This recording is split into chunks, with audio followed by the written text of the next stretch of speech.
আসসালামু আলাইকুম। ডেইলি রিমন ব্লগে আপনাদের সকলকে আবারও স্বাগত জানাচ্ছি। আজ আপনাদেরকে নিয়ে যাব গ্রাম বাংলার প্রাণ প্রকৃতির অপার সৌন্দর্য দেখাতে। সকাল থেকে দুপুর পর্যন্ত একটি বিশেষ কাজে ব্যস্ত ছিলাম, তাই বাড়ি যাওয়ার জন্য বৈশাখের এই তপ্ত দুপুরটাকেই বেছে নিতে হলো। কি আর করার। একটু দূরে গিয়ে মনে হলো হেলমেট মাউন্টটিতে মোবাইল লাগাতে ভুলে গেছি। ফোনটা মাউন্টটিতে লাগিয়ে আবার রওনা দিলাম। আপনারা রাস্তার দুপাশে প্রাকৃতিক সৌন্দর্য উপভোগ করুন।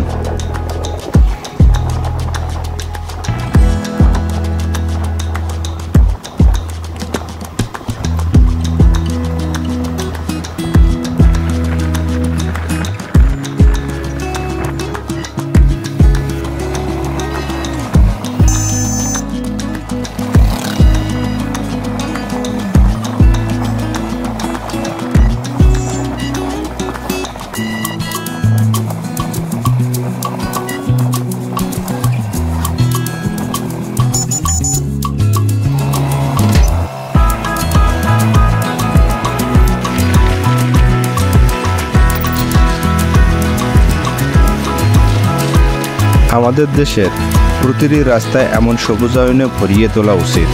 আমাদের দেশে বিগত 10 থেকে 15 বছরে যে পরিমাণ অবকাঠামোগত উন্নয়ন হয়েছে, তা করতে গিয়ে অনেক গাছ কেটে ফেলতে হয়েছে।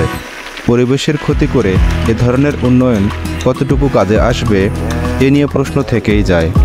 আমাদের দেশের সরকার সহ প্রতিটি মানুষকে এ ব্যাপারে দ্রুত পদক্ষেপ নেওয়া উচিত।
আমি বাড়িতে চলে আসলাম। এসে দেখি সবার ঘরে উঠেছে সোনালি ধান। এখানে যে ধানগুলো আপনারা দেখতে পাচ্ছেন, এগুলো সব সিদ্ধ করা ধান। ধান সিদ্ধ করে কেন চাল করা হয়, এ নিয়ে আলাদা আরেকটি ভিডিও করব।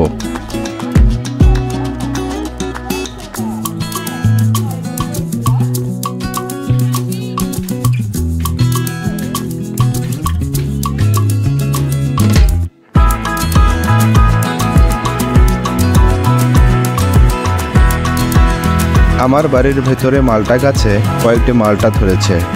এই যে বড় বড় গাছগুলো দেখছেন, এগুলো আমার দাদার স্মৃতি। গাছগুলোর অনেক বয়স হওয়ার কারণে এবং যত্নের অভাবে আগের মতো তেমন আর ফল হয় না।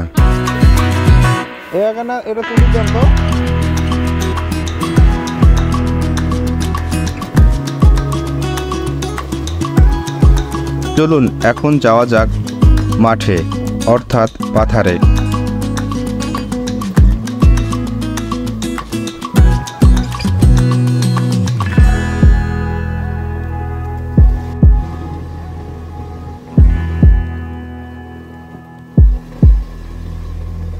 এ ধরনের বড় বড় মাঠকে পাথার বলা হয়। এদের আবার নামও আছে, পূব পাথার, পশ্চিম পাথার, বড়দহ। এখন আমরা যাচ্ছি বড়দহ পাথারে। এখানে আমাদের ধান কাটতেছে।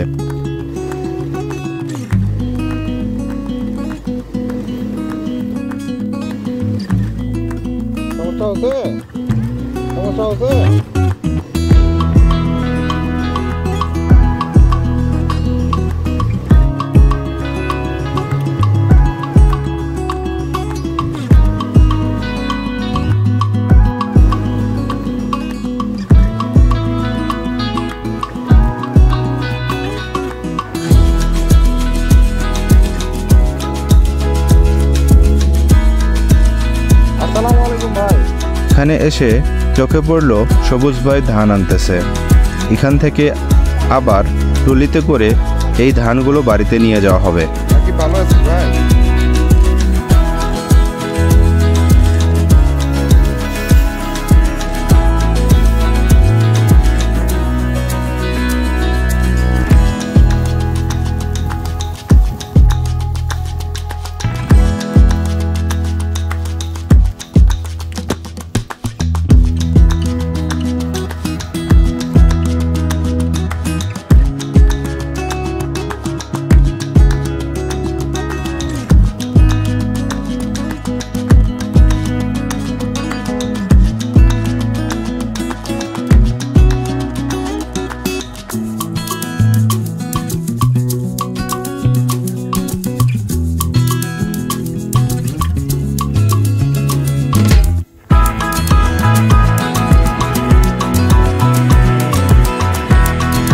এই জমিগুলো হচ্ছে আমাদের। দেখুন কত সুন্দর প্রকৃতি, চারিদিকে শুধু ধান আর ধান। আমাদের এই এলাকাটা পীরগঞ্জ উপজেলা একরকম শস্য ভাণ্ডার বলতে পারেন। এই এলাকার প্রধান ফসল ধান। বছরে 2 বার এই ধান উৎপাদন হয়।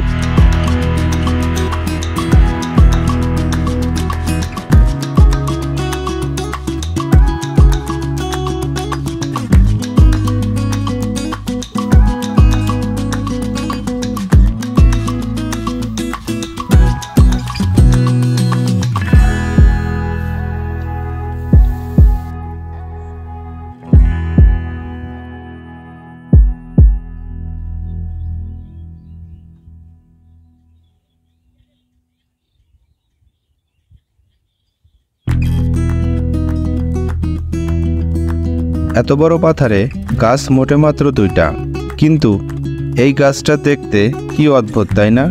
শুধু একটা মাত্র ডাল। আমাদের জমিতে কাজ করতেছে রমজান চাচা। তার থেকে শুনলাম এই গাছটির বয়স নাকি 100 বছরেরও বেশি। তার দেখা মতে এই গাছটির সাথে আরও অনেক গাছ ছিল এই পাথারে, কিন্তু কালের পরিক্রমায় নানান চড়াই উতরাই ঘূর্ণিঝড় পার করে টিকে আছে শুধু এই গাছটি। তার সাথে কোনো এক বৃক্ষপ্রেমী এই তাল গাছ আর আম গাছগুলো লাগিয়েছেন। চাচার থেকে আরও শুনলাম আশেপাশে গ্রামের কিছু মানুষ নাকি এই গাছের ডাল কেটে নিয়ে গেছে। বর্তমান সময়ে আমরা মানুষরাই পৃথিবীর জন্য হুমকি হয়ে দাঁড়িয়েছি। যে গাছের নিচে বসে আমরা আমাদের ক্লান্ত শরীর মন জড়িয়ে নেই, আবার তারই ডাল কেটে নিয়ে যাই।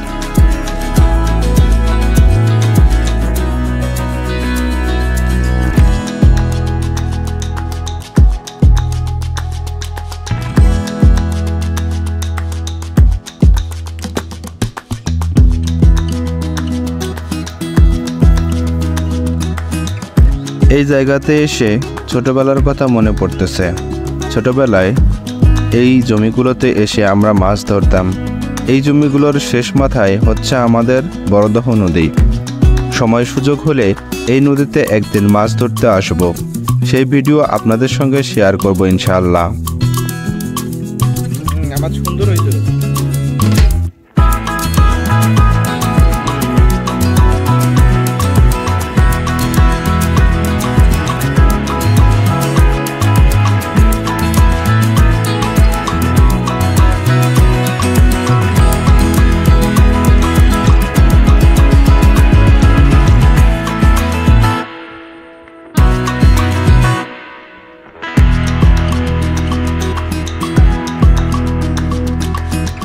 বাড়ির দিকে যাচ্ছিলাম।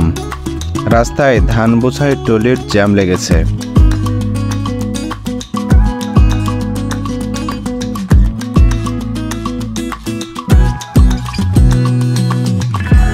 আজ এ পর্যন্তই।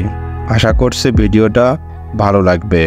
আমাদের এই শস্য ভাণ্ডার কেমন লাগলো কমেন্টসে জানাবেন।